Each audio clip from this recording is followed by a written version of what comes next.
അത്യുന്നതനായ ദൈവത്തിന്റെ സന്നിധിയിൽ ഒരുമിച്ച് വന്ന് കർത്താവിന്റെ നാമത്തെ ഉയർത്തുവാനും കർത്താവിന്റെ നാമത്തിന് മഹത്വം കരയറ്റുവാനും പോയ ദിനങ്ങളെ ഓർത്ത് ദൈവത്തിന് നന്ദി പറയുവാനും വരാനുള്ള ദിവസങ്ങളെ ഓർത്ത് ദൈവ സന്നിധിയിൽ പ്രത്യാശിക്കുവാനും എല്ലാം കഴിയുന്ന ഒരു നല്ല ദിവസമായി ഈ വിശുദ്ധ ദിന ആരാധന മാറുവാൻ ഇടയാകേണ്ടതിന് പ്രാർത്ഥനയോടെ നമുക്ക് കർത്താവിന്റെ സന്നിധിയിലായിരിക്കാം.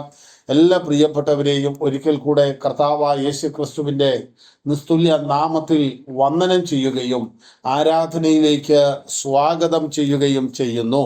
33-ാം സങ്കീർത്തനത്തിലേക്ക് നിങ്ങളുടെ ശ്രദ്ധയെ കൊണ്ടുവരികയാണ്. വേദപുസ്തകത്തിൽ ദൈവത്തെ മഹത്വപ്പെടുത്തുന്ന, ദൈവത്തെ ആരാധിക്കുന്ന, സ്തുതിക്കുന്ന, ദൈവ മഹത്വത്തെക്കുറിച്ചും ദൈവവചനത്തിൻ്റെ ശ്രേഷ്ഠതയെക്കുറിച്ചും ദൈവ മുമ്പാകെ മനുഷ്യൻ്റെ പരിശ്രമങ്ങളൊന്നും ഏതുമില്ല എന്നും അതുകൊണ്ട് കർത്താവിൽ ആശ്രയിക്കുന്ന ദൈവത്തിൻ്റെ മക്കൾക്ക് കർത്താവ് അനുഗ്രഹവും ദയയും എന്നേക്കും കൽപ്പിക്കുന്ന ദൈവമെന്നുമൊക്കെ ഈ തിരുവചനത്തിലൂടെ കണ്ണോടിക്കുമ്പോൾ നമുക്ക് മനസ്സിലാക്കുവാൻ കഴിയും. വേദപുസ്തകത്തിലെ അജ്ഞാത സങ്കീർത്തനങ്ങളിൽപ്പെട്ട ഒരു സങ്കീർത്തനമാണ് ഈ 33-ാം സങ്കീർത്തനവും. എന്നാൽ ഈ 33-ാം സങ്കീർത്തനം 32-ാം സങ്കീർത്തനത്തിൻ്റെ തുടർച്ചയാണ് എന്ന് നമുക്ക് കാണുവാൻ കഴിയുന്നുണ്ട്.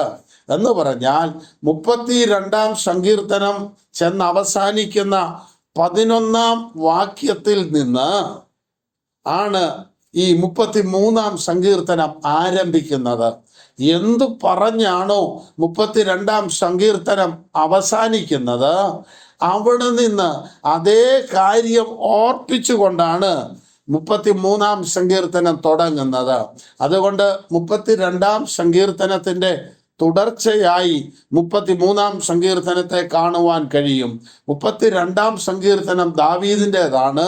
ജീവിതത്തിൽ ബത്ശേബയോടുള്ള ബന്ധത്തിൽ ദൈവഹിതമില്ലാത്തത്, ദൈവപ്രമാണത്തിന് വിരുദ്ധമായത്, ജഡീക ഉല്ലാസത്തിലേക്ക് തൻ്റെ അഭിഷിക്തൻ വഴുതി വീണപ്പോൾ അവൻ ദൈവത്തോട് തൻ്റെ ലംഘനങ്ങളെ ഏറ്റുപറയാതെ ന്യായാസനത്തിങ്കൽ ഇരുന്ന് ന്യായവിധി കൽപ്പിക്കുമ്പോഴും മറ്റുള്ളവരുടെ തെറ്റിലേക്ക് വിരൽ ചൂണ്ടുകയും ന്യായപാലനം ചെയ്യുകയും ചെയ്യുമ്പോൾ 2.5 വർഷം ദൈവം മൗനമായിരുന്നു ദാവീദിന്റെ മാനസാന്തരത്തിനു വേണ്ടി. എന്നാൽ ദാവീദ് മാനസാന്തരപ്പെടുന്നില്ലെന്ന് കണ്ടപ്പോൾ നാഥാൻ പ്രവാചകനെ അവൻ്റെ അടുക്കൽ അയച്ചു. നാഥാൻ പ്രവാചകൻ ഒരു കഥ പോലെ മഹാരാജാവായ ദാവീദിനോട് കാര്യങ്ങൾ ഓർപ്പിച്ച് ദാവീദ് അതിൻ്റെ മുമ്പിൽ ക്ഷുഭിതനായി ചാടിയെഴുന്നേറ്റ് പറഞ്ഞ കഥയ്ക്കകത്തെ ആ മനുഷ്യൻ ആരാണെങ്കിലും അവൻ മരണയോഗ്യൻ എന്ന് രാജാവ് വിധി കൽപ്പിക്കുമ്പോൾ ആ വിധിച്ച വിധി നിനക്കുള്ളതാണ്, ആ മനുഷ്യൻ നീയാണെന്ന് പറഞ്ഞുകൊണ്ട് ദൈവത്തിന്റെ പരിശുദ്ധാത്മാവിൽ നാഥാൻ പ്രവാചകൻ ദാവീദിന്റെ നേരെ വിരൽ ചൂണ്ടുമ്പോൾ സകലതും മറഞ്ഞിരിക്കാതെ സകലതും പകൽ പോലെ കാണുന്ന, അഥവാ ദൈവമായ കർത്താവ് സ്വർഗത്തിൽ നിന്ന് നോക്കുന്നു, മനുഷ്യപുത്രന്മാരെ ഒക്കെയും കാണുന്നു. മാത്രമല്ല അവൻ്റെ ഹൃദയവിചാരങ്ങൾ ദൂരത്തുനിന്ന് ഗ്രഹിക്കുന്ന ഒരു ദൈവമാണ് ഈ ദൈവമെന്ന് ദാവീദ് തിരിച്ചറിഞ്ഞു. മാത്രമല്ല ദാവീദ് ദൈവം മുമ്പാകെ മറഞ്ഞിരിക്കുന്നില്ല, അവൻ്റെ ജീവിതത്തെ സ്വർഗം കാണുന്നു എന്ന് തിരിച്ചറിഞ്ഞപ്പോൾ ദാവീദ് തൻ്റെ ലംഘനങ്ങളുമായി ദൈവസന്നിധിയിൽ നെടുമ്പാട് വീഴുന്നു. അവൻ്റെ കുറവുകളെ ദൈവത്തോട് ഏറ്റുപറഞ്ഞപ്പോൾ പാപക്ഷമ ദൈവം അവന് നൽകി.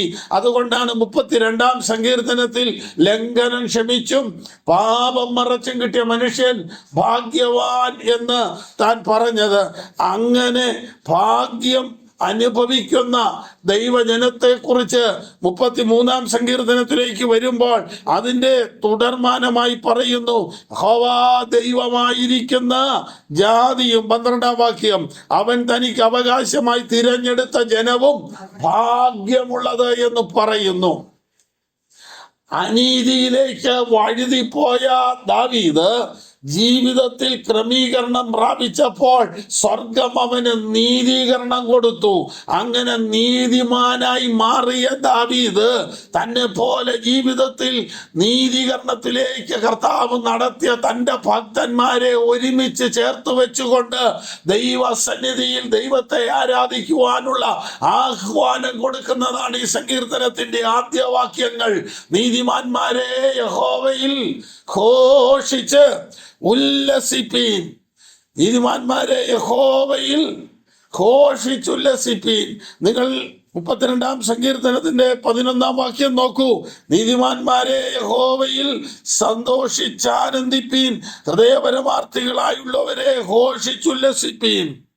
അപ്പോൾ തൻ്റെ സന്തോഷം നഷ്ടപ്പെടുത്തിയത് തൻ്റെ ജീവിതത്തിലെ പാപമാണെന്നും തൻ്റെ ജീവിതത്തിൽ ആനന്ദവും ദൈവ സാന്നിധ്യവും നഷ്ടപ്പെടുത്തിയത് ജീവിതത്തിലെ കുറവാണെന്നും ജീവിതത്തിലെ ബലഹീനതയാണെന്നും തിരിച്ചറിഞ്ഞപ്പോൾ ദാവീദ് ദൈവത്തോട് നിലവിളിക്കുന്നു.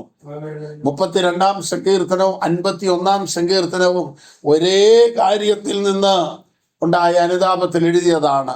അതുകൊണ്ടാണ് 51-ാം സങ്കീർത്തനത്തിൽ ദാവീദ് പറയുന്നു, നിന്റെ രക്ഷയുടെ സന്തോഷം എനിക്ക് തരണമേ. 32-ാം സങ്കീർത്തനത്തിൽ പറയുന്നു, ഞാൻ മിണ്ടാതിരുന്നപ്പോൾ എന്ന് പറഞ്ഞാൽ എൻ്റെ കുറവ് ഞാൻ എൻ്റെ ഉള്ളിൽ ഒളിച്ചു വെച്ച് ഞാൻ മറച്ചു വെച്ചുകൊണ്ട് നടന്നപ്പോൾ എൻ്റെ സന്തോഷമെല്ലാം നഷ്ടപ്പെട്ടു പോയി. നിത്യമായ ഞരക്കത്താൽ വേനൽക്കാലത്ത് ഉഷ്ണത്തിൽ എന്ന പോലെ എൻ്റെ മജ്ജകൾ വറ്റിപ്പോയി. ദൈവത്തിന്റെ കൈ രാവും പകലും എൻ്റെ മേൽ ഭാരമായിരുന്നു. എന്നാൽ തിരുവചനം എൻ്റെ പാപത്തെ കുറിച്ച് ബോധം വരുത്തിയപ്പോൾ അഭിഷിക്തനായ ദാവീദ് തീരുമാനിക്കുന്നു, എൻ്റെ ലംഘനങ്ങളെ ഞാൻ നിന്നോട് ഏറ്റു പറയുമെന്ന് പറഞ്ഞു.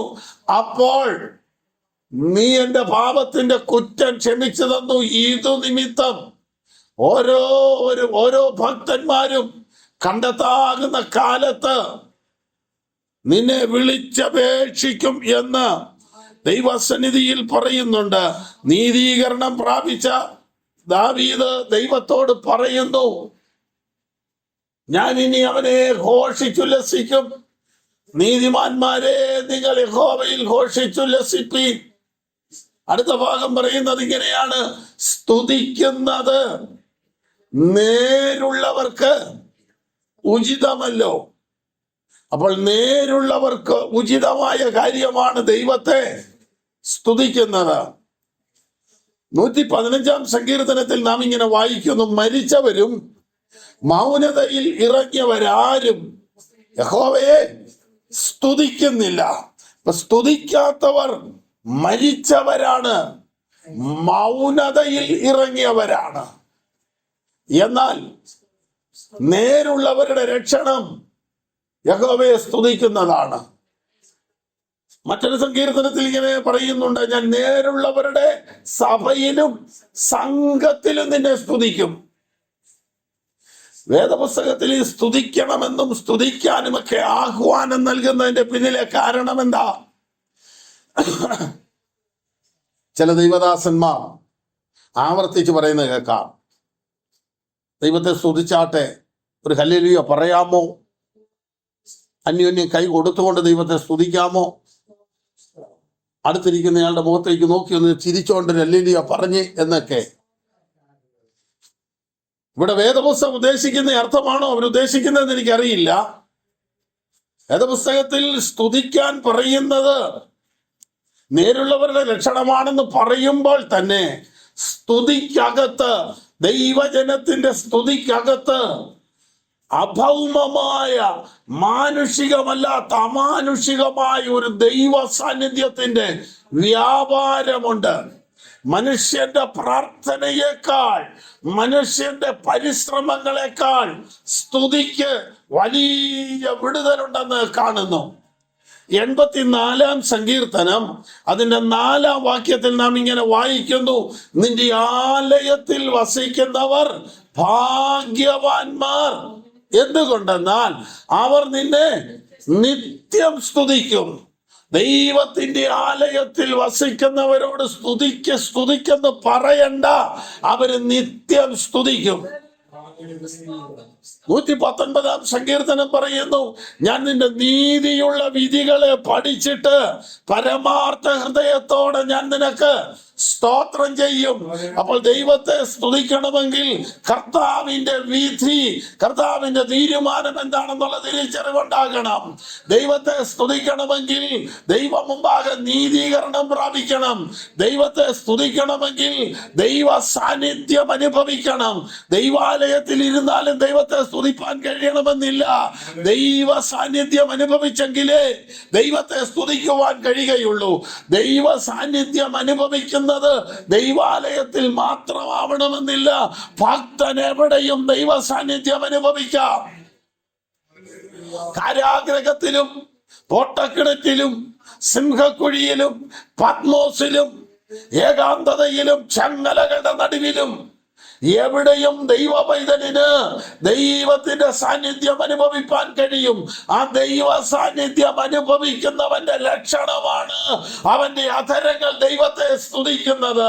അപ്പോൾ ഈ വിശുദ്ധ ആരാധനയുടെ നടുവിൽ ഇന്ന് പകൽ വളരെ പ്രതീക്ഷയോടും പ്രത്യാശയോടും നന്ദിയുള്ള ഹൃദയത്തോടും ദൈവസന്നിധിയിൽ വന്നിരിക്കുന്ന ദൈവ പൈതലിന്റെ അധരങ്ങൾ ചലിക്കുന്നതിന്റെ കാരണം ഇന്നലകളിൽ നടത്തിയതിനെ ഓർക്കുമ്പോൾ, കരുതിയതിനെ ഓർക്കുമ്പോൾ, പ്രവർത്തിച്ച വിധങ്ങളെ ഓർക്കുമ്പോൾ, ദൈവം ഒരുക്കിയ വഴികളെ ഓർക്കുമ്പോൾ അധരങ്ങൾ തുറന്നവനെ സ്തുതിക്കാതിരിപ്പാൻ കഴിയുകയില്ല. നിന്റെ ആലയത്തിൽ വസിക്കുന്നവർ ഭാഗ്യവാന്മാർ, അവർ നിന്നെ നിത്യം സ്തുതിച്ചുകൊണ്ടിരിക്കും. ഞാൻ പറഞ്ഞല്ലോ, സ്തുതിയിൽ വലിയൊരു വിടുതലുണ്ട്. യോശുവയുടെ പുസ്തകം 6-ാം അധ്യായം അതിന്റെ 19-20 വാക്യങ്ങൾ നമുക്കൊന്ന് നോക്കാം. ദൈവത്തിന്റെ ജനമായ ഇസ്രായേൽ ചെങ്കടൽ കടന്ന് മരുഭൂമിയിലൂടെ യാത്ര ചെയ്ത് യോർദാൻ കടന്ന് യെരിഹോവിന്റെ മുമ്പിൽ വന്നു നിൽക്കുകയാണ്. ദൈവത്തിന് സ്തോത്രം. ചെങ്കടല് കടന്നത് പെസഹ ഭക്ഷിച്ച ബലത്തോടെയാണ്. യോർദാൻ കടന്നത് പരിച്ഛേദന ഏറ്റതിന്റെ ശ്രേഷ്ഠതയോടെയാ. അപ്പൊ യെരിഹോവിൽ വന്നിട്ട് എന്താണ് ഇനി അടുത്ത നടപടിയെന്ന് അറിയാൻ ഒക്കുന്നില്ല. ദൈവ പൈതലിനോട് യെരിഹോവിന്റെ മുമ്പിൽ വരുമ്പോൾ യോശുവ പറയുന്നത്, ഒരാഴ്ചത്തേക്കും മിണ്ടരുത്. ദൈവ പൈതല് തിരിച്ചറിയണം, നീ മൗനമായിരിക്കേണ്ട സമയങ്ങളുമുണ്ട്, നീ ആർത്ത് ദൈവത്തെ സ്തുതിക്കേണ്ട സമയങ്ങളുമുണ്ട്. ചിലയിടത്ത് മിണ്ടാതിരുന്ന ദൈവം എന്നറിയണമെങ്കിൽ ചിലയിടത്ത് മൗനമായി പിന്തുടരുവാനാണ് കർത്താവ് പറയുന്നതെങ്കിൽ മറ്റു ചിലയിടത്ത് ആർപ്പിട്ട് ദൈവത്തെ സ്തുതിക്കണമെന്നും കാണുന്നുണ്ട്. ദൈവം പറഞ്ഞു ഇസ്രായേലിനോട് യോശുവയിലൂടെ, മൗനമായി നിങ്ങൾ ഇരിപ്പീൻ. ഇന്ന് കർത്താവിന്റെ വചനം കേട്ട് ചില വിഷയങ്ങളുടെ മേൽ മൗനമായിരുന്നാൽ സ്തുതിയോടെ വിടുതൽ കാണാൻ ദൈവം ഇടയാക്കും. ദൈവസന്നിധിയിൽ വലിയ സ്തുതിക്ക് മുമ്പ് ഒരു മൗനം നല്ലതാണ്. വലിയൊരു വിടുതലിന് മുമ്പ് ഒന്ന് മൗനമായിരിക്കുന്നത് നല്ലതാണ്. 6-19-20 നോക്കാം.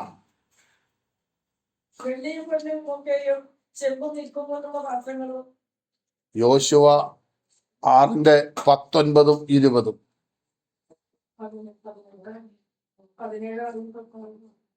വായിച്ചാട്ടെ. ആ 19-20 വായിച്ചോ. വെള്ളിയും പൊന്നുമൊക്കെയും ചെറുതും ഇൽക്കുകൊണ്ടുള്ള പാത്രങ്ങളും യഹോവയ്ക്ക് ഇഷ്ടം. അവ യഹോവയുടെ ഭണ്ഡാരത്തിൽ ചേരണം. അനന്തരം ജനം ആർപ്പിടുകയും പുരോഹിതന്മാർ കാഹളം ഊതുകയും ചെയ്തു. ജനം കാഹളനാദം കേട്ട് അത്യുച്ചത്തിൽ ആർപ്പിട്ടപ്പോൾ മതിൽ വീണു. യഹോവയുടെ നിർദ്ദേശപ്രകാരം പുരോഹിതന്മാർ കാഹളമൂതി ജനം ആർപ്പിടുവീൻ എന്ന് പറഞ്ഞു. അവരാർത്തപ്പോൾ പട്ടണമതിൽ വീണു. ദൈവത്തിന് സ്തോത്രം. നിങ്ങൾ ഓർക്കണം, ദൈവ ജനത്തിന്റെ മുമ്പിൽ നിൽക്കുന്ന യെരിഹോ മതിലിന് വലിയ വലിപ്പമുള്ള മതിലാണ്. ഇസ്രായേലിനോട് ദൈവം പറഞ്ഞു, വലിയ നഗരങ്ങളും വൻമതിലുകളുള്ള പട്ടണവും എല്ലാം നീ ജയിക്കാൻ വേണ്ടി പോവുകയാണ്. ആവർത്തന പുസ്തകത്തിൽ ഇങ്ങനെ പറയുന്നുണ്ട്, ഇതിനെയൊക്കെ എങ്ങനെ ജയിക്കും, ഈ ജാതികളെയൊക്കെ എങ്ങനെ ജയിക്കുമെന്നോർത്ത് നീ ഭാരപ്പെടരുത്. നിന്റെ ദൈവമായ യഹോവ ദഹിപ്പിക്കുന്ന അഗ്നിയായി നിനക്ക് മുമ്പാകെ കടന്നു പോകുന്നു എന്ന് പറഞ്ഞു. യെരിഹോ മതില് വീണതിനെ കുറിച്ച് പലരും പല അഭിപ്രായം പറയുന്നുണ്ട്. ഇസ്രായേൽ മക്കൾ ഇതിനെ ചുറ്റി നിൽക്കുന്നു. യെരിഹോ മതിൽ ഇങ്ങോട്ട് പറഞ്ഞു വീണാൽ ഇത് ഇവരുടെ ദേഹത്ത് വീഴും, അങ്ങോട്ട് പറഞ്ഞു വീണാലും ഒക്കത്തില്ല. ഇത് പിന്നെ എങ്ങനെ വീണു? നിങ്ങൾ ചില വീഡിയോകളിൽ കണ്ടിട്ടുണ്ട് കെട്ടിടങ്ങൾ ഇടിച്ചു കളയുന്നത്. ഡൈനാമറ്റൊക്കെ വെച്ച് ഇങ്ങനെ പലയിടത്തായിട്ട് അതിന്റെ സ്ഫോടനത്തിനുള്ള മരുന്നുകളെല്ലാം ക്രമീകരിച്ചിട്ട് ദൂരെ മാറി നിന്ന് അവര് കണക്ഷൻ അല്ലെ സ്വിച്ച് ഓൺ ആക്കുമ്പോൾ പല വശത്തുനിന്ന് ഇതിങ്ങനെ പൊട്ടിച്ചിതറിയിട്ട് ആ നിൽക്കുന്ന നിപ്പി താഴോട്ടങ്ങ് ഇരുന്ന് പോകുന്നത് കണ്ടിട്ടുണ്ട്. ഒരു സാങ്കേതിക വിദ്യയില്ലാത്ത കാലത്ത് തമ്പുരാൻ അത് ചെയ്തെന്ന്. ഇസ്രായേലിന് മതില് വീഴിച്ച് ദൈവം കൊല്ലുകയല്ലായിരുന്നു, മതില് വീഴിച്ച് യെരിഹോവിലെ ആളുകളെ കൊല്ലുകയല്ലായിരുന്നു. കർത്താവ് മതില് മാറ്റിക്കൊടുത്തു. ദൈവജനം മുന്നോട്ട് കയറി ഇസ്രായേല് യെരിഹോവിനെയും അതിലെ ആളുകളെ തകർത്ത് അതിനെ ജയിക്കുവാനിടയായി. ദൈവത്തിന് സ്തോത്രം. ഇതിൽ നാം മനസ്സിലാക്കേണ്ട ഒരു കാര്യം, നിന്റെ മുമ്പിൽ ഒരു പ്രതിസന്ധി ഉണ്ടെങ്കിൽ അവിടെ നാം ചെയ്യേണ്ടത് എന്താ? കർത്താവ് പറഞ്ഞു, നിങ്ങൾ ആർപ്പിടരുത്, നിങ്ങൾ മൗനമായി ഈ യെരിഹോവിനെ 7 ദിവസം ചുറ്റണം, 7-ാം ദിവസം 7 പ്രാവശ്യം ചുറ്റണം. യോശുവയോടും ദൈവജനത്തോടും കർത്താവ് പറഞ്ഞിട്ടുണ്ട്, നീ ഭയപ്പെടരുത്, നീ ധൈര്യത്തോടെ മുമ്പോട്ട് പോണം, നിന്റെ കാൽ വെക്കുന്ന ദേശം നിനക്കുള്ളതായിരിക്കുമെന്ന് പറഞ്ഞു. അങ്ങനെയാണെങ്കിൽ ഈ യെരിഹോവിന് ചുറ്റും അവർ നടന്നപ്പോൾ അവരുടെ കാലടികൾ ഈ യെരിഹോവിന് ചുറ്റും പതിഞ്ഞു. ഈ യെരിഹോവിന് ചുറ്റും അവരുടെ കാൽപ്പാടുകൾ പതിഞ്ഞപ്പോൾ തന്നെ അത് അവരുടെ അവകാശ ഭൂമിയായി മാറി. ദൈവത്തോട് ദൈവത്തിന്റെ ആത്മാവ് അവരോട് പറഞ്ഞത് അങ്ങനെയാണ്, നീ ചവിട്ടുന്നിടത്ത് നിനക്കൊരു അസാധ്യതയാ കാണുന്നതെങ്കിലും നീ വിശ്വാസത്തോടെ കാലെടുത്ത് വെച്ചാൽ നീ പുറകോട്ട് പോകേണ്ടി വരികയില്ല. കർത്താവിന്റെ വഴികൾ, കർത്താവ് തന്റെ ജനത്തെ നടത്തുന്നത് നിങ്ങൾ നോക്കൂ. ചെങ്കടലുള്ളത് കൊണ്ട് വേറെ വഴിക്ക് വിട്ടില്ല, യോർദാൻ ഉള്ളത് കൊണ്ട് വേറെ വഴിക്ക് വിട്ടില്ല, യെരിഹോ ഉള്ളത് കൊണ്ട് വേറെ വഴിക്ക് വിട്ടില്ല. ഏതൊക്കെ പ്രതിസന്ധികളുണ്ടോ, പ്രതിസന്ധികൾ ദൈവജനത്തിന്റെ മുമ്പിൽ മാറുന്നതല്ലാതെ ദൈവജനം മാറുന്നില്ലെന്ന് ഈ പകൽ ആരാധിക്കുന്ന ദൈവ പൈതലെ, നിന്റെ മുമ്പിലെ പ്രതിസന്ധികൾ മാറിപ്പോകുകയല്ലാതെ നീ അതിൽ നിന്ന് മാറിപ്പോകാൻ ദൈവം അനുവദിക്കുകയില്ല. കാരണം ഏത് പ്രതിസന്ധി ഉണ്ടെങ്കിലും അതിനേക്കാൾ വലിയ ഒരുത്തൻ നിന്റെ മുമ്പേ പോകുന്നുണ്ട്. ഏതുവിധ വെല്ലുവിളി നിനക്കുണ്ടെങ്കിലും അതിനെ തകർക്കുവാൻ കഴിയുന്ന ഒരുവൻ നിനക്ക് മുമ്പേ പോകുന്നുണ്ട്. ദൈവമക്കൾ ആർപ്പിട്ടപ്പോൾ, ദൈവമക്കൾ ഉച്ചത്തിൽ സ്തുതിച്ചപ്പോൾ ആ പട്ടണമതിൽ വീണു. ഈ മതില് നിന്റെ അവകാശത്തിന് നേരെ നിൽക്കുന്ന മതിലാണ്. ദൈവത്തിന് സ്തോത്രം. യെരിഹോവിനെയും അതിലെ യുദ്ധവീരന്മാരെയും ഞാൻ നിങ്ങൾക്ക് തന്നിരിക്കുന്നത് കർത്താവ് പറഞ്ഞു.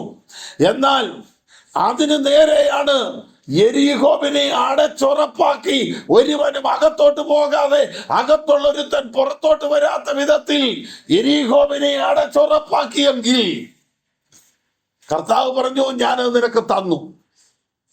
കർത്താവ് പറഞ്ഞ പിന്നെ അത് അവരുടേതാണ്, വാഗ്ദത്തമാണ്. അപ്പോൾ ആ വാഗ്ദത്തത്തിലേക്ക് പ്രവേശിക്കാതിരിക്കാനാണ് ഈ മതില് കെട്ടിയിരിക്കുന്നത്. അവകാശം കൈവശമാക്കാതിരിക്കുവാൻ അവകാശത്തിന് വിരോധമായാണ് ഈ മതിൽ കെട്ടിയിരിക്കുന്നത്. നമ്മുടെ അവകാശം നമ്മുടെ തലമുറയാണെങ്കിൽ തലമുറകൾ ദൈവസന്നിധിയിൽ വേണ്ട വിധത്തിൽ ആകാതിരിക്കുവാൻ, തലമുറകളെ പല വഴികളിലേക്ക് തകർത്തുകൊണ്ട് പോകത്തക്കവണ്ണം നന്മയ്ക്കും അനുഗ്രഹത്തിനും അവകാശത്തിനും വിരോധമായി പടുത്തുയർത്തിയിരിക്കുന്ന യെരിഹോ കോട്ട തകരണമെങ്കിൽ ഇവിടെ പ്രാർത്ഥിച്ചിട്ട് കാര്യമില്ല, ഇവിടെ പെസഹ ഭക്ഷിച്ചിട്ട് കാര്യമില്ല, കാര്യമില്ല. ഇവിടെ ചെയ്യേണ്ടത് നീ അധരം തുറന്ന് ദൈവത്തെ ആരാധിക്കണം. ഓരോ പ്രശ്നങ്ങൾക്കും ഓരോ തരത്തിലാണ് വിടുതൽ. ചെങ്കടല് തകരുന്നത് പെസഹയുടെ മുമ്പിലായിരുന്നെങ്കിൽ, വിടുതല് പ്രാപിച്ച ദൈവജനത്തിന്റെ മുമ്പിലായിരുന്നെങ്കിൽ, യോർദാൻ തകർന്നത് പെട്ടകം ചുമക്കുന്ന പുരോഹിതന്റെ മുമ്പിലാണെങ്കിൽ, എരിഹോ തകരുന്നത് നിന്റെ ആരാധനയില, നിന്റെ ആർപ്പില. ഇന്ന് പകൽ നിന്റെ നന്മയ്ക്ക് നേരെ വലിച്ചു കെട്ടിയിരിക്കുന്ന, കുറുകെ പടുത്തുയർത്തിയിരിക്കുന്ന എരിഹോ കോട്ടകൾ എന്ന വലിയ പ്രതിസന്ധിയെ തകരണമെങ്കിൽ ആത്മാവിൽ ആരാധിച്ചാൽ മതി. ആത്മാവിൽ ആരാധിച്ചാൽ ഇടിയാത്ത മതിലുകളില്ല, തുറക്കാത്ത വാതിലുകളില്ല. സ്തുതിക്കുന്നത് നേരുള്ളവർക്ക് ഉചിതമല്ലോ. സ്തുതിയിൽ വലിയ വിടുതലുണ്ടെന്ന് പറഞ്ഞല്ലോ. 2 ദിനവൃത്താന്തം 20-ാം അധ്യായം അതിന്റെ 21, 22 വാക്യങ്ങളിലേക്ക് വരുമ്പോഴും ദൈവജനത്തിന്റെ സ്തുതിയിലെ വിടുതൽ കാണുവാൻ കഴിയുന്നുണ്ട്. 2 ദിനവൃത്താന്ത പുസ്തകം 20-ാം അധ്യായം അതിന്റെ 21, 22 വാക്യങ്ങൾ. യെരൂശലേം നിവാസികളായുള്ളവരെ, എന്റെ വാക്ക് കേൾപ്പീൻ. നിങ്ങളുടെ ദൈവമായ യഹോവയെ വിശ്വസിപ്പീൻ, എന്നാൽ നിങ്ങൾ ഉറച്ചു നിൽക്കും. അവന്റെ പ്രവാചകന്മാരെയും വിശ്വസിപ്പീൻ, എന്നാൽ നിങ്ങൾ ശുദ്ധാർത്ഥരാകുമെന്ന് പറഞ്ഞു. പിന്നെ അവൻ ജനത്തോട് ആലോചിച്ചിട്ട് വിശുദ്ധ അലങ്കാരം ധരിച്ച് സൈന്യത്തിന് മുൻപിൽ നടന്നുകൊണ്ട് സൈന്യത്തിന്റെ മുമ്പിൽ നടന്നുകൊണ്ട് വാഴ്ത്തുവാനും യഹോവയെ സ്തുതിപ്പീൻ, അവന്റെ ദയ എന്നേക്കുമുള്ളതെന്ന് ചൊല്ലുവാനും യഹോവയ്ക്ക് സംഗീതക്കാരെ നിയമിച്ചു. അവർ പാടി സ്തുതിച്ച് തുടങ്ങിയപ്പോൾ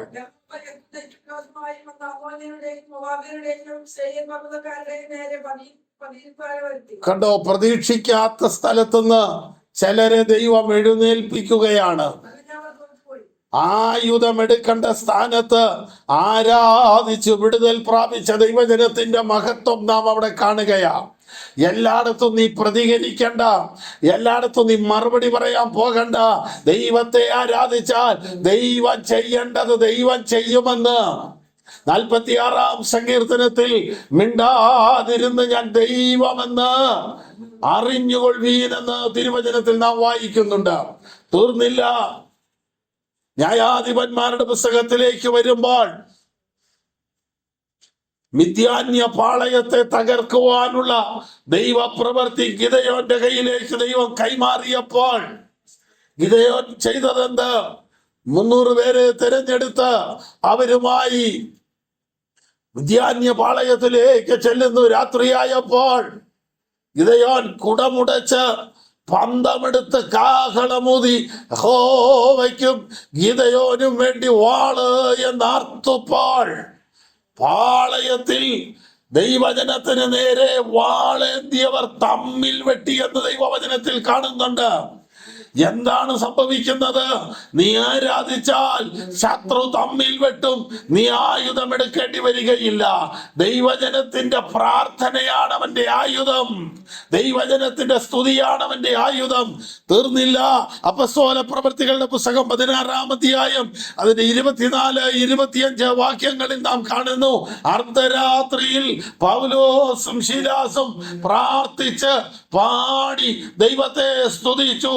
അവർ സ്തുതിച്ചപ്പോൾ കാരാഗ്രഹത്തിന്റെ അടിസ്ഥാനം ഇളകി, വാതിലുകൾ തുറന്നു, ചങ്ങലകൾ അഴിഞ്ഞു, ഉറക്കിക്കിടന്ന പ്രമാണി ഉറക്കമുണർന്നു.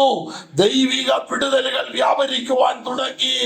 ഈ ലോകത്തെ കീഴ്മേൽ മറിക്കുന്ന ആത്മീയ ശക്തി പ്രാർത്ഥിക്കുന്ന ദൈവവൈതലിന്റെ അധരത്തിന്റെ മേൽ ദൈവം പകർന്നിരിക്കുക. നിന്നിൽ ഒരസാധാരണത്വം വ്യാപരിച്ചാൽ ദൈവം നിന്റെ മുമ്പിലുള്ള സകല തടസ്സങ്ങളുടെ മേലും ദൈവ പ്രവൃത്തി വെളിപ്പെടുത്തുവാൻ ഇടയാക്കും. സ്തുതിക്കുന്നത് നേരുള്ളവർക്ക് ഉചിതമല്ലോ. ഹല്ലേലൂയ. നേരുള്ളവർക്ക് ഉചിതമാണ് സ്തുതി. കാരണം 4-ാം വാക്യം പറയുന്നു, യഹോവയുടെ വചനം നേരുള്ളത്. ദൈവത്തിന് സ്തോത്രം. നേരുള്ളവരുടെ പ്രത്യേകത എന്താണ്? 112 സങ്കീർത്തനത്തിലേക്ക് വരുമ്പോൾ നേരുള്ളവർക്ക് ഉള്ള പ്രത്യേകത കാണുന്നുണ്ട്. ദൈവത്തിന് സ്തോത്രം. നേരുള്ളവരുടെ മേൽ ദൈവം ചൊരിയുന്ന അനുഗ്രഹങ്ങളും നേരുള്ളവരുടെ മേൽ ദൈവം കരുതുന്ന കരുതലുകളും എല്ലാം നമുക്കവിടെ കാണുവാൻ കഴിയുന്നുണ്ട്. 2-ാം വാക്യത്തിൽ കാണുന്നു, നേരുള്ളവന്റെ തലമുറ അനുഗ്രഹിക്കപ്പെടും. നേരുള്ളവന് ദൈവസന്നിധാനത്തെങ്കിൽ തലമുറയെ ഓർത്ത് ഭാരപ്പെടേണ്ടി വരികയില്ല.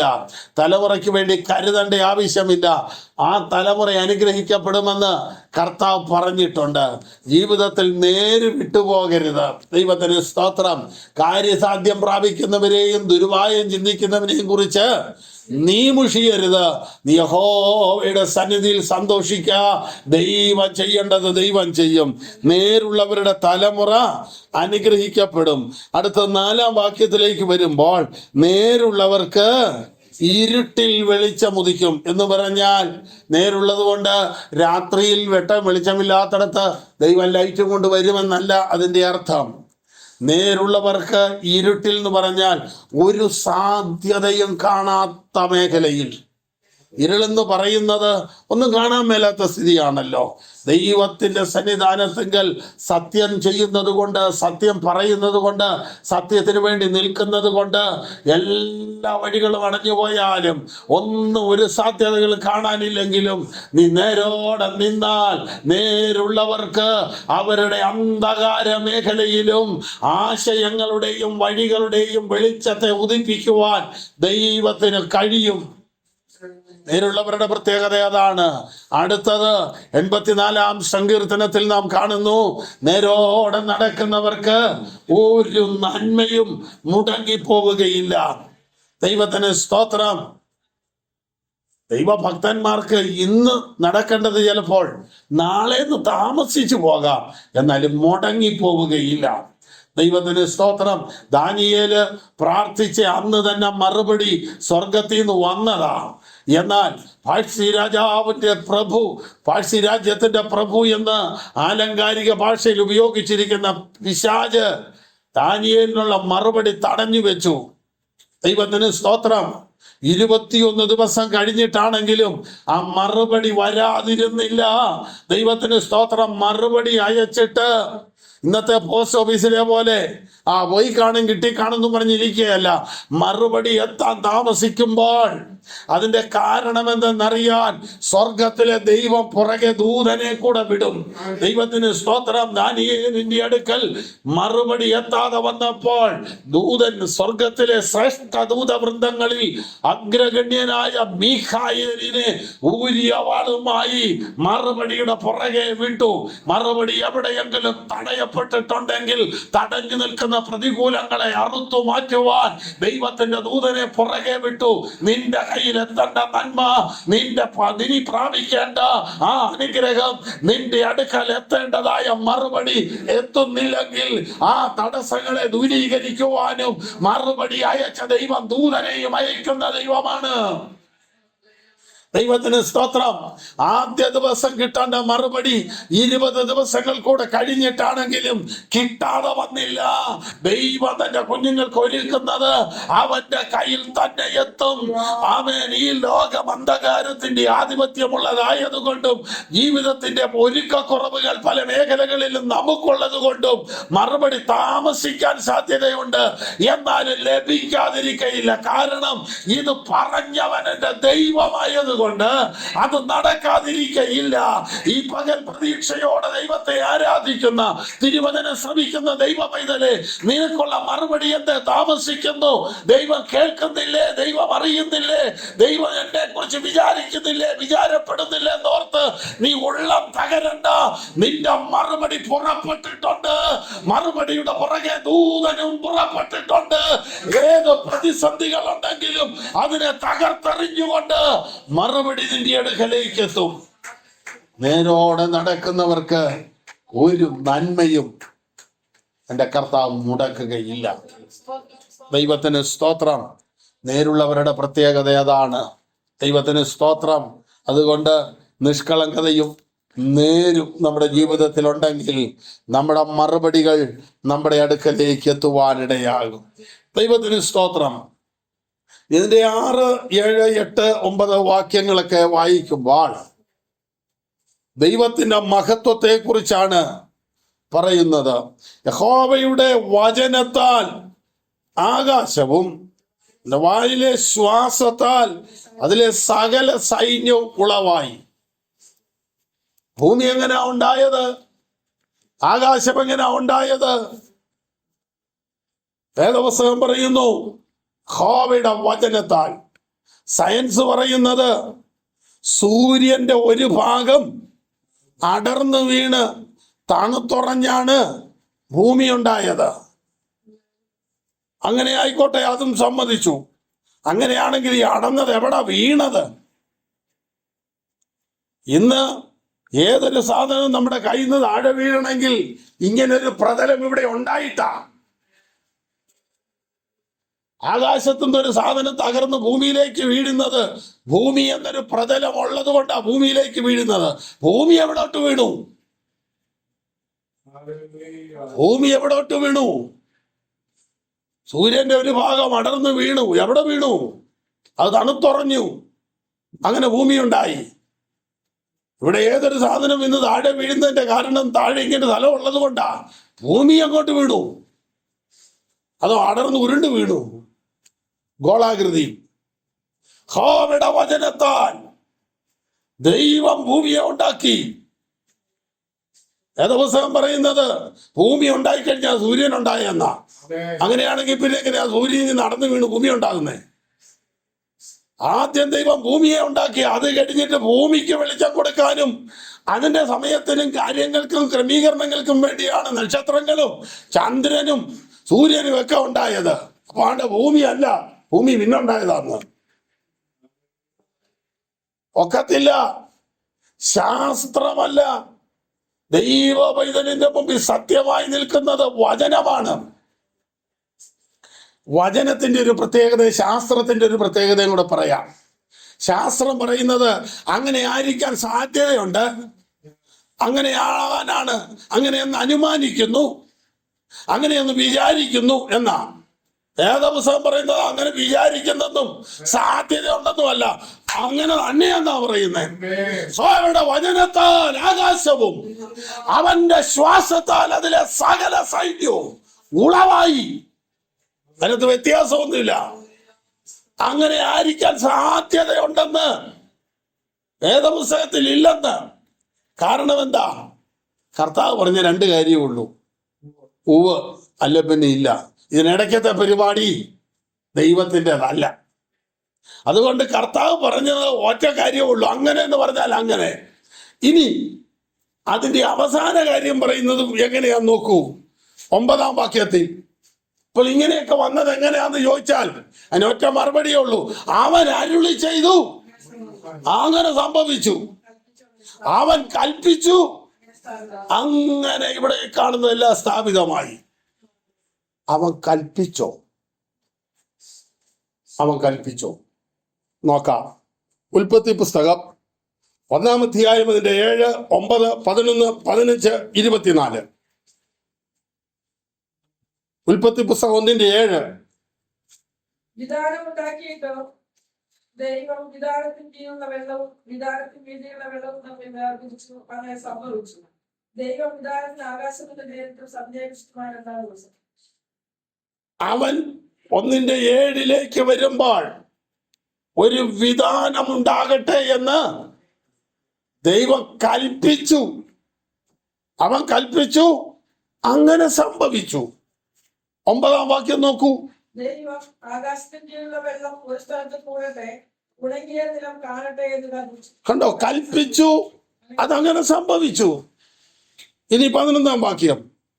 നല്ലത് എന്ന് ദൈവം കണ്ടു. ഭൂമിയിൽ നിന്ന് പുല്ലും വിത്തുള്ള സസ്യങ്ങളും ഭൂമിയിൽ അതത് തരപ്പിച്ചുള്ള ഫലകായ്ക്കുന്ന വൃക്ഷങ്ങളും മുളച്ചു വരട്ടെ എന്ന് ദൈവം കൽപ്പിച്ചു. അങ്ങനെ സംഭവിച്ചു. ദൈവം കൽപ്പിച്ചു, അങ്ങനെ സംഭവിച്ചു.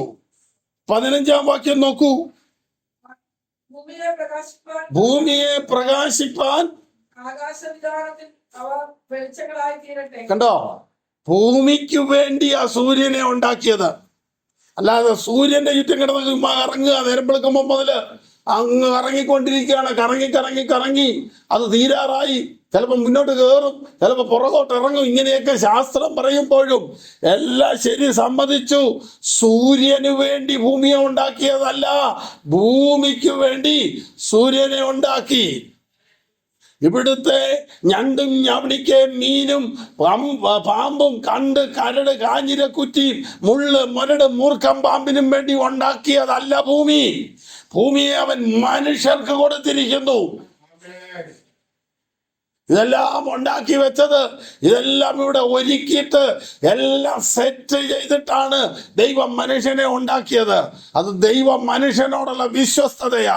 നീ ചെല്ല്, ഞാൻ ഒരുക്കാമെന്നല്ല, അവൻ ഒരുക്കിയിട്ട് അവിടെയാക്കി. ഹവയായ ദൈവം ഏദന് കിഴക്ക് തോട്ടമുണ്ടാക്കി, തോട്ടത്തിൽ മനുഷ്യനെ ആക്കി. അന്നും ഇന്നും എന്നും അത് തന്നെയാണ്. ഞാൻ നിങ്ങൾക്ക് സ്ഥലം ഒരുക്കാൻ പോകുന്നു, ഒരുക്കിയിട്ട് ഞാൻ അവിടെ കൊണ്ടുപോയി നിങ്ങളെ ആക്കും. കണ്ടോ നമ്മുടെ കർത്താവിന്റെ വിശ്വസ്തത. നീ ചെന്ന് കഴിഞ്ഞ് നിന്നെ കൂടെ കൂട്ടി പണിയിക്കാമെന്ന് അവൻ വിചാരിക്കുന്നില്ല. നിനക്ക് വേണ്ടി മുന്നമേ കരുതുന്ന ഒരു നല്ല കരുതലുള്ള കർത്താവ്. 15-ാം വാക്യത്തിൽ കൽപ്പിച്ചു എന്ന് നാം വായിക്കുന്നു. 24-ാം വാക്യത്തിലും കൽപ്പിച്ചു എന്ന് നാം വായിക്കുന്നു. ഇവിടെ നോക്കൂ, 33-ാം സങ്കീർത്തനം 9-ാം വാക്യത്തിലേക്ക് വരുമ്പോൾ അവൻ കൽപ്പിച്ചു, അങ്ങനെ സംഭവിച്ചു. അവൻ അരുളി ചെയ്തു, അവൻ അരുളി ചെയ്തു, അങ്ങനെ സംഭവിച്ചു. അവൻ കൽപ്പിച്ചു, അങ്ങനെ സ്ഥാപിതമായി. ഇനി ഒരു വാക്യവും കൂടി നിങ്ങൾ നോക്കൂ. 1 പത്രോസിന്റെ ലേഖനം 2 പത്രോസ് 3-ലേക്ക് വരുമ്പോൾ ദൈവത്തിന്റെ വചനത്തിന്റെയും ഇന്നത്തെ ഭൂമിയുടെയും സ്ഥിതിയെക്കുറിച്ച് പുതിയ നിയമത്തിന്റെ അപ്പസ്തോലനായ പത്രോസ് പറയുന്നത് ശ്രദ്ധിക്കാം. 3:1 മുതൽ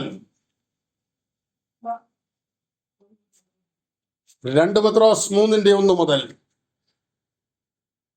പ്രിയമുള്ളവരെ, ഞാനിപ്പോൾ നിങ്ങൾക്ക് എഴുതുന്നത് 2-ാം ലേഖനമല്ലോ, വിശുദ്ധ പ്രവാചകന്മാർ മുൻപറഞ്ഞ വചനങ്ങളോ നിങ്ങളുടെ അപ്പോസ്തലന്മാർ മുഖാന്തരം കർത്താവ് ഇഷ്ടവുമായവൻ തന്ന കൽപ്പനയും ഓർത്തുകൊള്ളണമെന്ന് ഈ ലേഖനം കണ്ടിട്ടാലും ഞാൻ നിങ്ങളെ ഓർമ്മപ്പെടുത്തി നിങ്ങളുടെ പരമാർത്ഥ മനസ്സ് ഉണർത്തുന്നു. അവന്റെ പ്രത്യക്ഷയുടെ വാഗ്ദത്തം എവിടെ?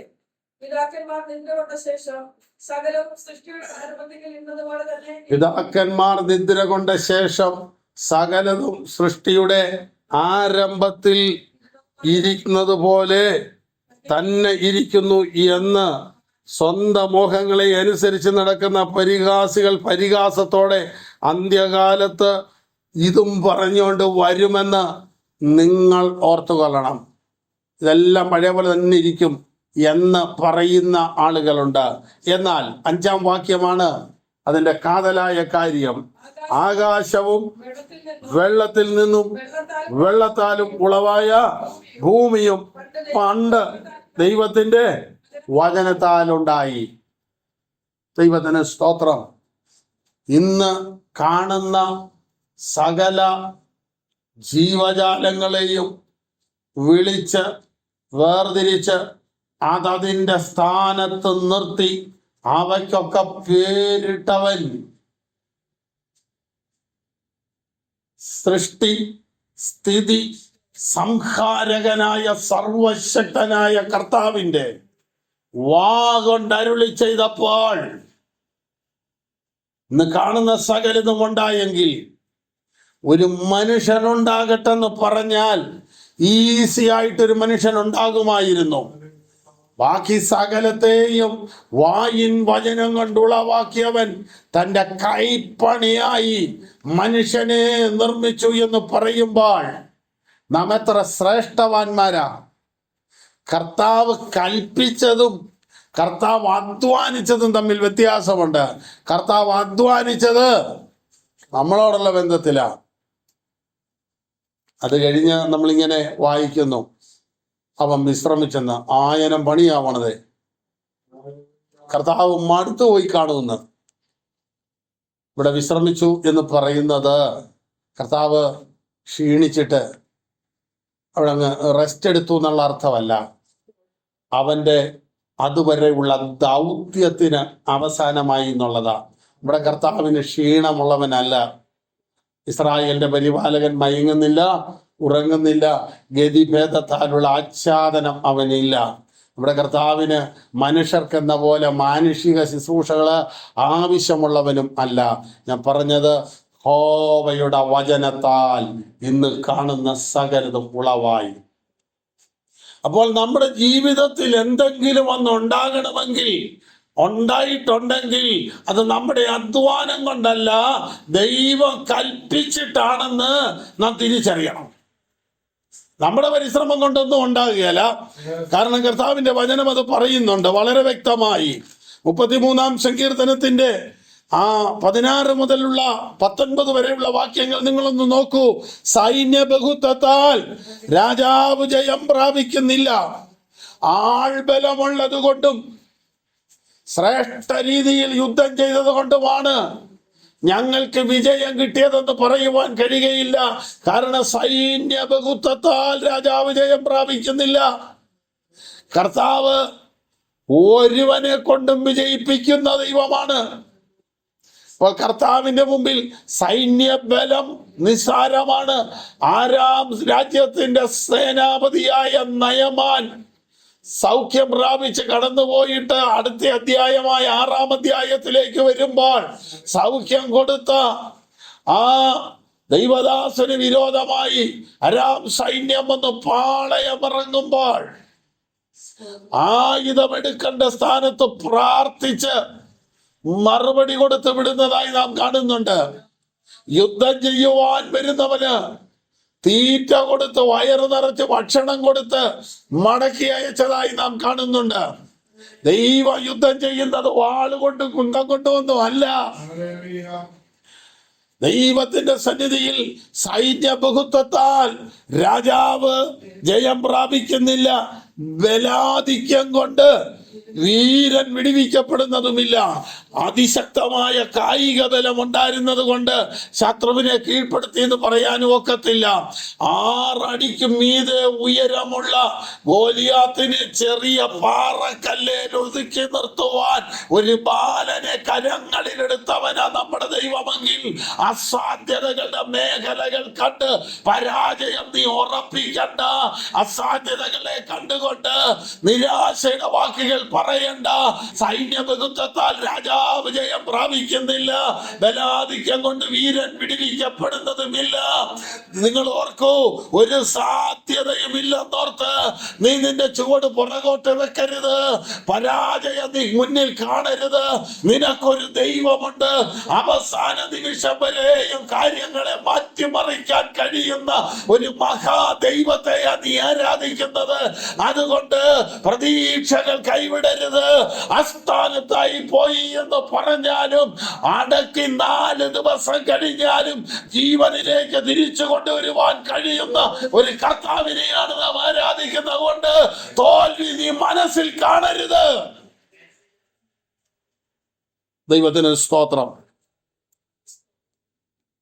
ഇനി സൈന്യബഹുത്വത്താൽ രാജാവ് ജയം പ്രാപിക്കുന്നില്ല, ബലാധിക്യം കൊണ്ട് വീരൻ വിടിവിക്കപ്പെടുന്നതുമില്ല. ജയത്തിന് കുതിര വ്യർത്ഥമാകുന്നു.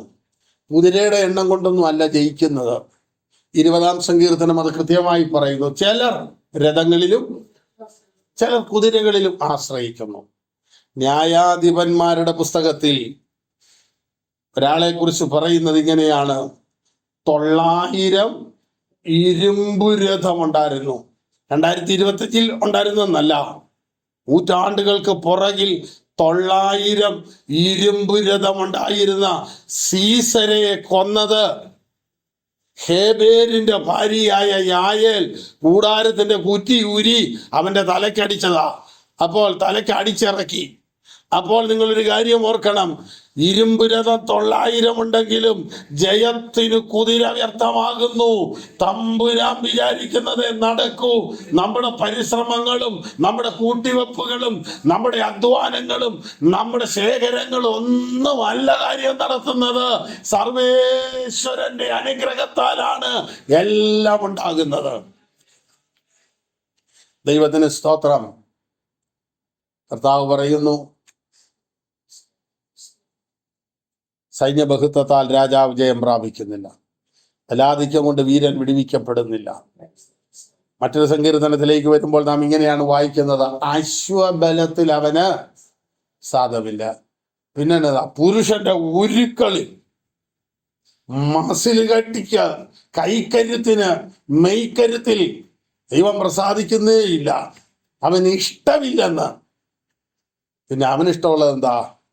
യഹോവയുടെ ദൃഷ്ടി തൻ്റെ ഭക്തന്മാരുടെ മേലും തൻ്റെ ദയക്കായി പ്രത്യാശിക്കുന്നവരുടെ മേലും ഇരിക്കും. ഭക്തന്മാർക്കുള്ള ദൈവത്തിന്റെ അനുഗ്രഹം എന്താണ്? ദൈവത്തിന് സ്തോത്രം. യഹോവയുടെ സഹിത്വം തൻ്റെ ഭക്തന്മാർക്കുണ്ടാകും. ദൈവത്തിന് സ്തോത്രം. യഹോവയുടെ ദൃഷ്ടി തൻ്റെ ഭക്തന്മാരുടെ മേൽ. ദൈവത്തിന് സ്തോത്രം. യഹോവേ, നീ എത്ര നല്ലവനെന്ന് പറയുവാൻ കർത്താവിന്റെ ദൃഷ്ടി നമ്മുടെ മേലുണ്ട്. അവൻ നമ്മുടെ മേൽ ദൃഷ്ടി വെച്ച് ഇഷ്ടമായി നോക്കുന്ന ദൈവമാണ്. ഒരു കാര്യം ഓർക്കൂ, കർത്താവിന്റെ കണ്ണ് നമ്മുടെ മേലുണ്ട്.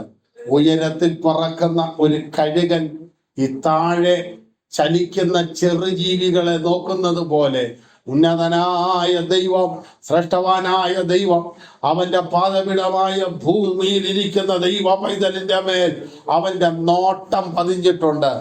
എന്തിനാ ദൈവം നമ്മെ നോക്കുന്നത്? ഇവിടെ പറയുന്നു, അവരുടെ പ്രാണനെ മരണത്തിൽ നിന്ന് വിടുവിപ്പാൻ ദൈവം നോക്കുന്നു. അടുത്തത്, നിന്റെ ഞെരുക്കത്തിന്റെ വേളകളിൽ, നിന്റെ ക്ഷാമകാലത്ത് നിന്നെ ജീവനോടെ കാത്തുപരിപാലിക്കേണ്ടതിന്. അപ്പോൾ ദൈവം നോക്കുന്നത് എന്തിനാ? ദൈവം നമ്മളെ നോക്കുന്നു. ദൈവം നമ്മുടെ ഹൃദയത്തെ നോക്കുന്നു. ദൈവം നമ്മുടെ വിചാരങ്ങളെ നോക്കുന്നു. ദൈവത്തിന്റെ വചനം പറയുന്നു, ജാതികളുടെ ആലോചന വ്യർത്ഥമാകും, എന്നാൽ യഹോവയുടെ ആലോചനയോ അത് ശാശ്വതമാകുമെന്ന് ഈ തിരുവചനത്തിൽ കാണുന്നു. ദൈവം നിന്നോടൊരു കാര്യം പറഞ്ഞിട്ടുണ്ടെങ്കിൽ നീ ചാകുന്നതിന് മുമ്പ് അത് കണ്ടിട്ടേ ദൈവം നിന്നെ കൊണ്ടുപോകും. അത് കർത്താവാ പറഞ്ഞതെങ്കിൽ.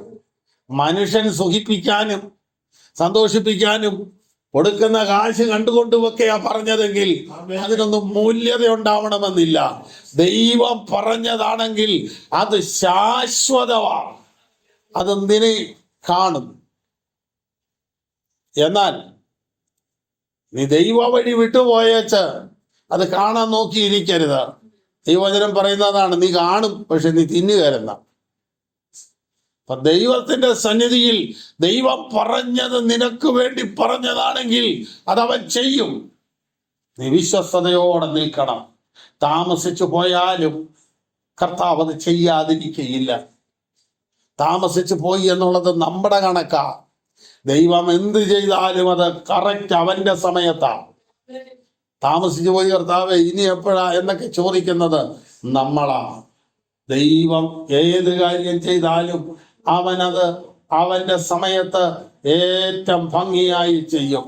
ദൈവത്തിന് ഒരു ദിവസം 1000 ദിവസം പോലെയാണെങ്കിൽ 40 വർഷം താമസിച്ചു പോയി കർത്താവേ എന്ന് നമ്മൾ പറയുമ്പോഴും നീ ഓർക്കണം, കർത്താവിൻ്റെ ഒരു ദിവസത്തിലെ 3-4 മിനിറ്റേ ആയിട്ടുള്ളൂ, അല്ലെങ്കിൽ 2-3 സെക്കൻഡുകളെ ആയുള്ളൂ.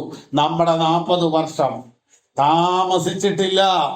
അപ്പോൾ അബ്രഹാമിനോട് 100-ാം വയസ്സിൽ ഞാൻ നിനക്കൊരു മകനെ തരുമെന്ന് പറഞ്ഞപ്പോൾ അബ്രഹാം ചിരിച്ചത് 100 വയസ്സായല്ലോ എന്നോർത്താ.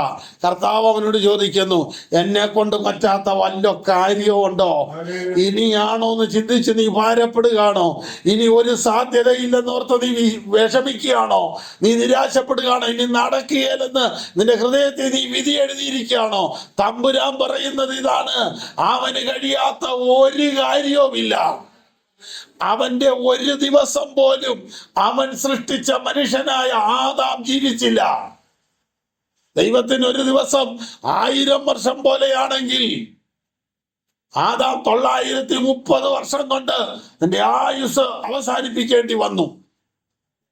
ദൈവത്തിന്റെ കൈകൊണ്ട് സൃഷ്ടിച്ച മനുഷ്യൻ ദൈവത്തിന്റെ ഒരു ദിവസം ജീവിച്ചില്ലെന്ന്. താമസിച്ചത് നമുക്കല്ല, താമസിച്ചത് നമുക്ക്, ദൈവത്തിനല്ല. അതുകൊണ്ടാണ് വൈകിയാലും പ്രതീക്ഷ വിടരുതെന്ന് ദൈവത്തിന്റെ വചനം നമ്മെ ഓർപ്പിക്കുന്നത്. അത് വരും. കാരണം യഹോവയുടെ വായല്ലോ അരുളി ചെയ്തത്. അവൻ അരുളി ചെയ്തു, അങ്ങനെ സംഭവിച്ചു. അങ്ങനെയാണെങ്കിൽ യേശു ക്രിസ്തുവിന്റെ നാമത്തിൽ നമ്മുടെ ജീവിതത്തിന്റെ മേൽ അനുഗ്രഹങ്ങൾ സംഭവിക്കുമെന്ന് കർത്താവാണ് പറഞ്ഞതെങ്കിൽ അവൻ അനുഗ്രഹങ്ങളെ വിളിച്ചു വരുത്തുന്നവനാ, നന്മയെ വിളിച്ചു വരുത്തുന്നവനാ. ഇല്ലാത്തതിനെ ഉള്ളതിനെ പോലെ വിളിച്ചു വരുത്താൻ കഴിയുന്ന ദൈവത്തെയാണ് അബ്രഹാം വിശ്വസിച്ചതെങ്കിൽ, അതിന്റെ പിന്തലമുറയാണ് നമ്മളെങ്കിൽ, നമ്മുടെ ജീവിതത്തിലേക്ക് അസാധ്യതകളുടെ മേഖലകളിൽ നിന്നുകൊണ്ട് സാധ്യതകളെ വിളിച്ചു വരുത്തുവാൻ കഴിയട്ടെ. Praise the Lord. അവൻ അനുഗ്രഹം വിളിച്ചു വരുത്തി. ദൂരേക്ക് മാറിക്കടന്ന തലമുറയുടെ അനുഗ്രഹത്തെ വിളിച്ചു വരുത്തുവാൻ കഴിയുന്ന ദൈവത്തിൽ അവൻ വിശ്വസിച്ചെങ്കിൽ, യഹോവയുടെ വായ അരുളി ചെയ്താൽ അതങ്ങനെ സംഭവിക്കും. അതുകൊണ്ട് പ്രിയമുള്ളവരെ, നമ്മുടെ കർത്താവും രക്ഷിതാവുമായവന്റെ സന്നിധിയിൽ നിരാശപ്പെട്ടു പോകാതെ ക്രിസ്തുവിൽ പ്രത്യാശ വെച്ചുകൊണ്ട് സ്തുതിപ്പാൻ നാം തയ്യാറായാൽ സ്തുതിയിലെ വിടുതലുകൾ അനുഭവിപ്പാൻ ദൈവം നമ്മെ ഇടയാക്കും. കർത്താവ് ഒടുവിൽ ഈ സങ്കീർത്തനത്തിൽ പറഞ്ഞു നിർത്തുന്നത് ഇങ്ങനെയാണ്: അവന്റെ വിശുദ്ധ നാമത്തിൽ നാം ആശ്രയിക്കുന്നത് കൊണ്ട് നമ്മുടെ ഹൃദയം അവനിൽ സന്തോഷിക്കും. നമ്മുടെ സന്തോഷം ലോകത്തിലെ ധാന്യത്തിലും വീഞ്ഞിലും അല്ല, ബാങ്ക് ബാലൻസിലല്ല, പലവനും കൊടുത്ത കാശിന്റെ പലിശയ്ക്കകത്തല്ല, നമ്മുടെ ഉയർച്ചകളിലല്ല, നമ്മുടെ ഭൂമി വിളയുന്നതിലല്ല, നമ്മുടെ ബിസിനസ് വർദ്ധിക്കുന്നതിലല്ല, നമ്മുടെ കുഞ്ഞുങ്ങൾ നല്ല ജോലിയിൽ നല്ല നിലവാരത്തിൽ എത്തുന്നതിലല്ല. നമ്മുടെ സന്തോഷം ദൈവത്തിലെ സന്തോഷമാണ്. അവന്റെ വിശുദ്ധ നാമത്തിൽ നാം ആശ്രയിക്കയാൽ നമ്മുടെ ഹൃദയം അവനിൽ സന്തോഷിക്കും.